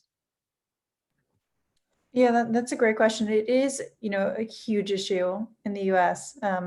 And so it's something that we're actively thinking about. And, I think on both the side of investing in and promoting female as well as talent from underrepresented backgrounds. And you probably saw the data that came out from Crunchbase that there's been, another drop in investing in female founders in the United States. And that's something that we think about, and it's disappointing to see, and we actively try to address in our investments at Bessemer. And we've recently launched a number of initiatives. One of them, the Bessemer Fellowship, where we brought in talent to work at portfolio companies, across our portfolio from underrepresented backgrounds. And while COVID has sort of impacted that fellowship, it was still, we think, very successful, and an initiative will continue to launch and improve on, every year going forward. And we've also got a bunch of, concurrent internal initiatives around hiring and promoting diverse talent, investing in diverse talent. And we're very data driven, so we're constantly looking at and self-assessing from a data perspective, how many founders do we meet with from underrepresented backgrounds, and how can we sort of get those numbers up and hold ourselves accountable to what the numbers are actually saying. And so it's sort of this conscious effort to constantly self-assess and to make adjustments, on a daily and annual basis. Yeah, that's great. Yeah, and until you measure something and you really get your head around the data, how the hell do you sort of react and adjust or so on? Hamza, I mean, hey, with Real and the quarterback within Real being Janet Bannister, who certainly we know well, and she's had a longstanding relationship and association with Mars and the IEF. So there's Real Ventures at the helm of a venture firm's organizational structure, has a very accomplished woman at lead. How else does Real demonstrate, and what else does Real do, in and around diversity? And here we are. I'm asking you this question, and as you mentioned, you're a relatively new Canadian, and that's also an element of diversity, that it's not just about folks that are longstanding, citizens of a country. Yeah. Thanks, Lance. So, I mean, I think two key words that you mentioned when you opened this topic. The first was awareness, and the second was sort of diversity within ourselves, and self-awareness and being aware of all our unconscious biases, whether it's around sort of identity and diversity and sort of the people we deal with, or just around making economic decisions and calculations, is something that we talk about a lot internally at Real, and is sort of embedded in our culture. One of our core values is how self-aware our team members are. At Real, we believe in the value of diversity of backgrounds and experiences and opinions, and we try to promote that as much as possible within the organization. We have the benefit of being a larger team than 8 people, and so I think we're a couple of dozen people. If you look at our team, half of our full-time investment team is ethnically diverse, and 2/3 of it grew up outside of Canada. And if you look at our portfolio, we have been tracking certain diversity metrics, but we've recently published an article around this topic in which we've added 4 commitments that we're making as a firm. to track more diversity metrics around not just our portfolio and our team, but also the founders that we interact with throughout the ecosystem. And this sort of is similar to what David was talking about. And so we're launching surveys. We're surveying every month, a sample of the founders we speak to, collecting feedback about the quality of interactions they've had with the real team, in addition to metrics that will help us gauge the diversity of our funnel. We've also committed to keeping our team as aware as possible, and we've already undergone sort of unconscious bias training specifically around diversity, equity, and inclusion. We've committed to launch a series focused around promoting the values and the profiles of Black entrepreneurs, called the Representation Matters series. And we've also committed to support relevant groups in the ecosystem. And this is something that we're all, as individuals on the team, are very passionate about. And if you look at just our profiles, you'll see that we are a diverse group, and we're lucky to also have a very diverse portfolio of companies and founders. Yeah, that's great. And it's one thing to take that report card and then to see where you're standing. It's another thing to take action and keep making improvements. So great to see examples of things Real's doing, and then keep on trucking, so to speak, is what we all have to do. And I love that comment about making economic decisions. And do we also have to get more diverse in our thinking and mentality around, it's not maybe just economic decision, it's a broader ESG sort of perspective, and there's other aspects of the word growth and all that, but that's a whole nother subject we can explore. Maybe just to wrap this up on a diversity perspective, Sunita, certainly you're a real life example of a contribution to our team on the diversity equation. But that aside, our connection with Stand Up Ventures and women-led founders and that sort of thing, and even our investment committee approval as early as yesterday, we had 2 women-founded ventures being approved, which is great. All that selfish branding aside, Sunita, what do you look at in terms of diverse versus a homogeneous organization as an investment opportunity? What's your perspective? I think, all of us have read the reports that diverse teams make better decisions. We have different thoughts at the table. We have different people voicing their opinions. And there's an important element there that makes that culture possible. It's not just having people that look different with different backgrounds at the table, but creating a culture where they can speak their minds honestly, authentically, and bring their full selves to the table. That's what really makes magic happen. So I've been in venture now for about 4 years, and I'd say the landscape has changed significantly from when I've started. And so, to see this much growth in this short window of time has been remarkable, and I'm excited and very optimistic of how it'll grow thereafter. To David's point about looking at the funnel, when we play in seed, there's it's a certain part in the journey when we get to it. When we realize, as we analyze it as a team, is that folks are dropping off before they get to seed. So then how do we start to provide value earlier stage? Like, we're not going to be able to invest. That's not where we invest. It's not our thesis. But a lot of folks on our team, volunteer their time outside of that to those earlier stage programs, right? To offer some guidance and coaching to those earlier stage companies, and sometimes, encourage them to reevaluate what their North Star is with the business, right? Like, venture capital is seen as this gold standard, and if you're not venture capital, you can't be successful.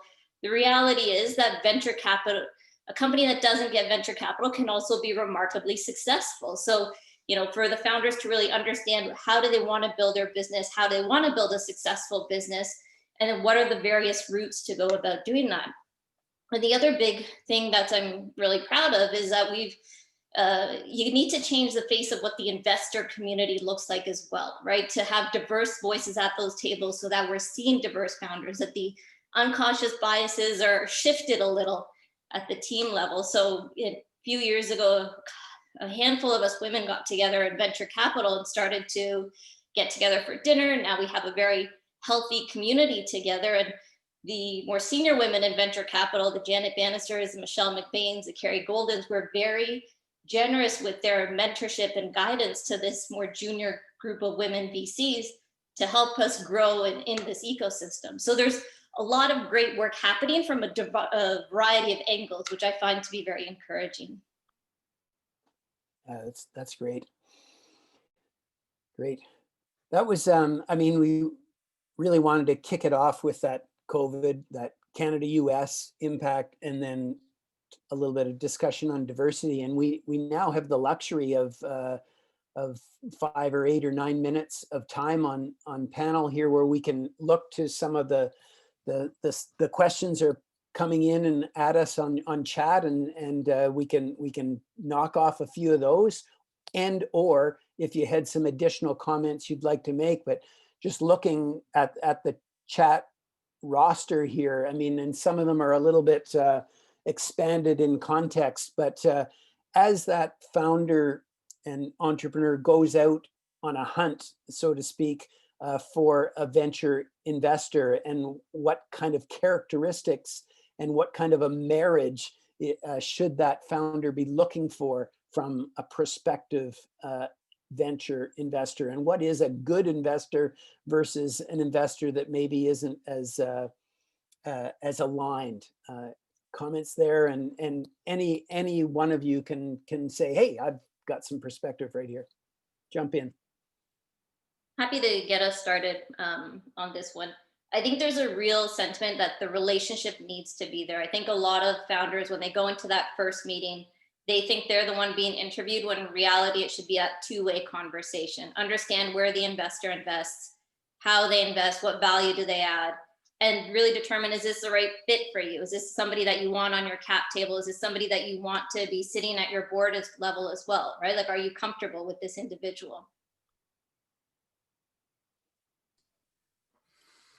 I think I've come to think that empathy is probably the quality that is the most important for investors. So look for those investors that get what you're doing, not just in terms of the business, but what you want to do with the business, what your ambition is, and how you, like, what kind of company you want to run in the next 12 months, but also in the next 5 years, and how they expect to work with you, what kind of value they say they can bring, which you should validate with founders they've backed before. But yeah, I would say empathy is the first thing I would look for. Yeah, great.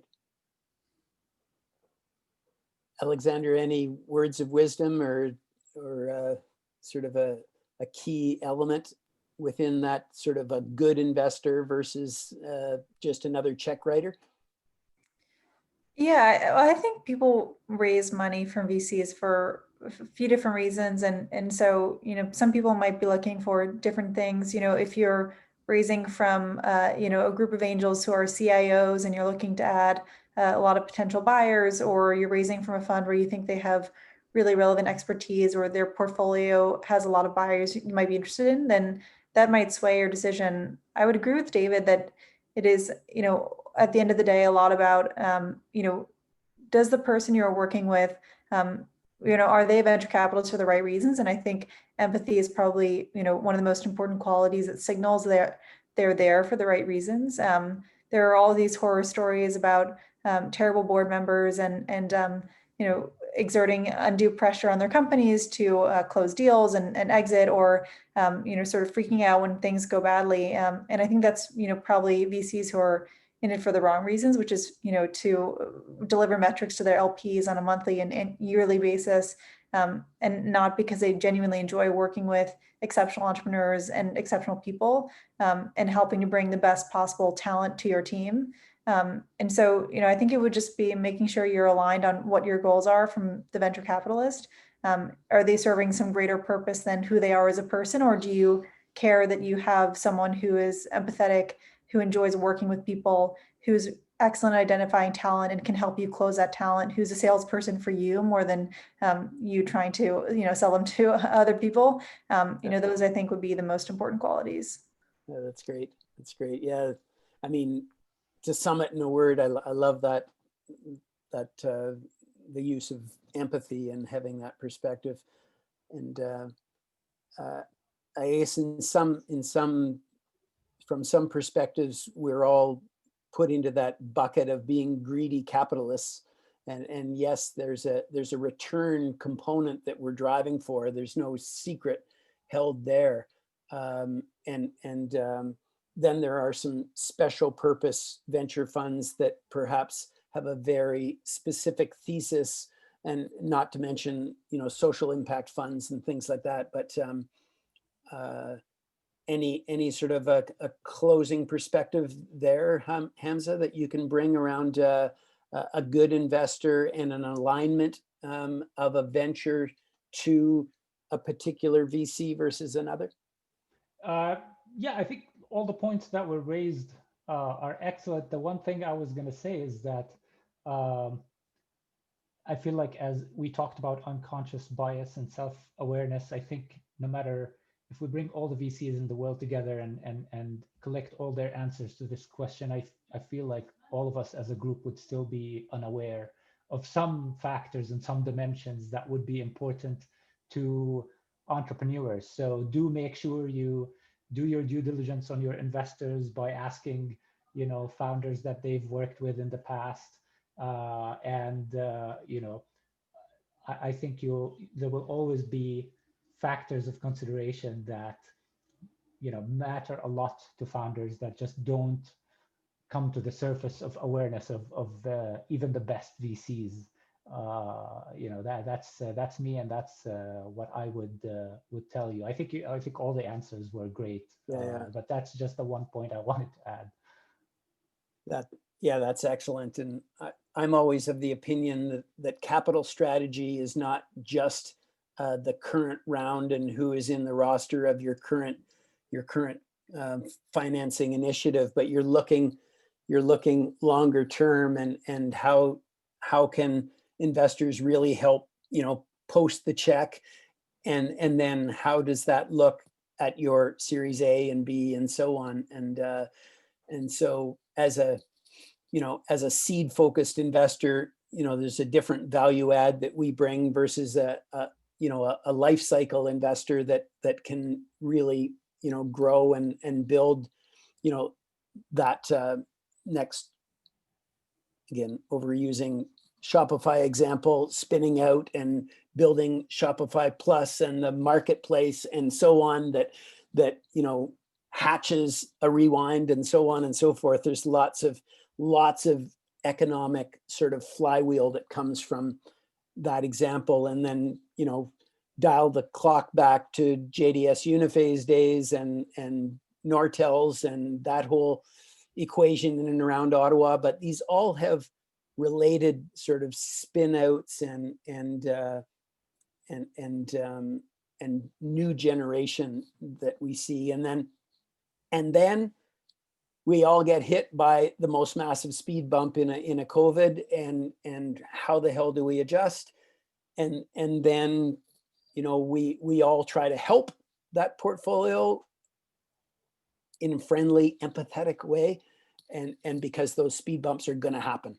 That's just a reality. So these perspectives from all four of you have been marvelous. I really appreciate that broad sort of aspect of color. We had, David, yourself with Montreal and some good input there, and Hamza, we won't ladle you with the center of the universe Toronto badge yet, but that's one that certainly controls a lot of the capital equation in within Canada. And then Alexandra, we love it when those those very recognized and leader funds like Bessemer look into the Canadian ecosystem and say, wow, there are absolutely, diamonds in the northern rough. So really appreciate that.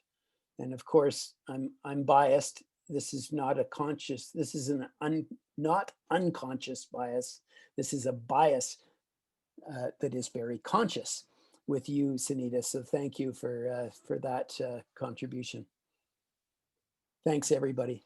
That's awesome. Thank you, Lance. And thank you, Alexandra. Thank you, Hamza. Thank you, David. Thank you, Sunita. Absolutely amazing session. Really appreciated. But, everything from the sort of your typical pragmatic sort of knowing your metrics and underserved markets and some of those messages that need to go through to founders, but also that aspect of both knowing thyself, but the unconscious bias. It's that balance between the two of them in looking at diversifying our ecosystem a little bit. So really appreciate your time. Thank you all for joining us.